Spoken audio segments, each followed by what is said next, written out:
হাততালি দিয়ে ওনার আজকে যে মাল্যদানের পর্ব সেটাকে আরো আনন্দময় করে তোলা হবে।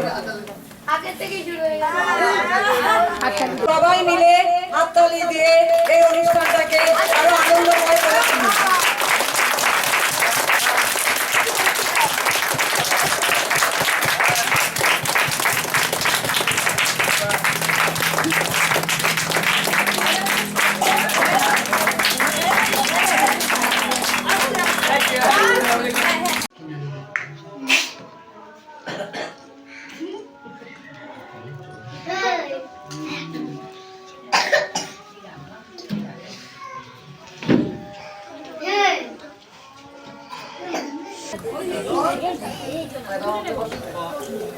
এখন আমরা জাতীয় সঙ্গীত গাইব।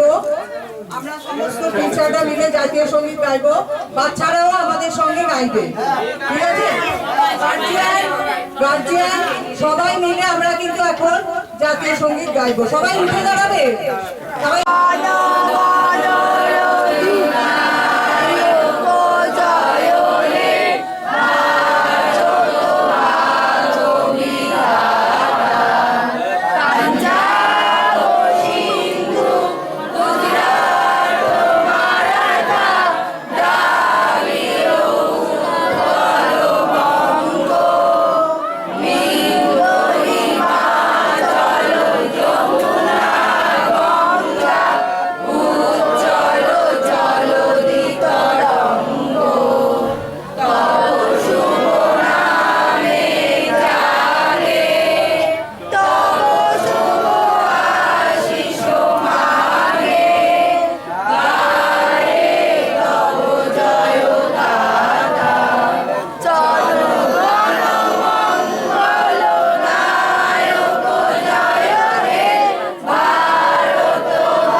সবাইকে জানাই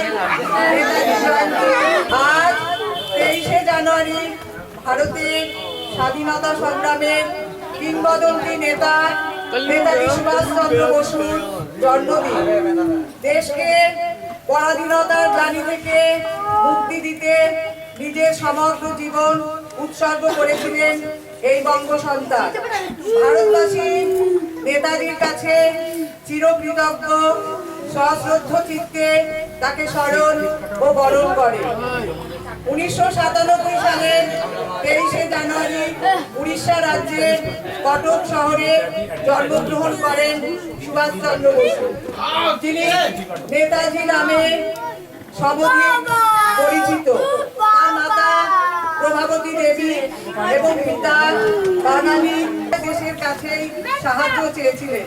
তিনি স্বাধীনতার জন্য আজাদ হিন্দ ফৌজকে শক্তিশালী করেছেন। তিনি গোটা দেশ থেকে জাতি, ধর্ম, বর্ণ নির্বিশেষে প্রত্যেক ইচ্ছুক ব্যক্তিকে সৈনিকের মর্যাদা দিয়েছেন। তাদের দেশের জন্য লড়াই করার উদ্দীপনা দিয়েছেন, দেশের জন্য মৃত্যুবরণের লক্ষ্য রেখেছেন। নেতাজি বলেছিলেন, ভারত ডাকছে, রক্ত দিয়েছে রক্তকে, ওঠো, দাঁড়াও, আমাদের নষ্ট করার মতো সময় নেই। তোমরা আমাকে রক্ত দাও, আমি তোমাদের স্বাধীনতা দেব। দিল্লি চলো এবং জয় হিন্দ এর মতো বিখ্যাত স্লোগান তার কাছে থেকে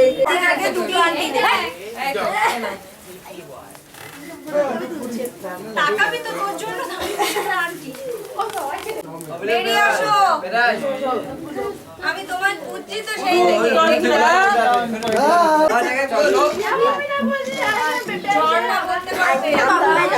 মৌমিতা দিবি তো? মৌমিতারা বসো বসো।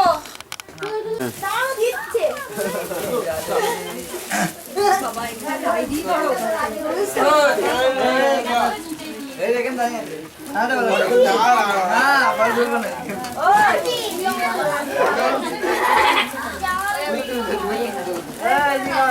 অরিজিৎ একটু শান্তভাবে দাঁড়া। আরাম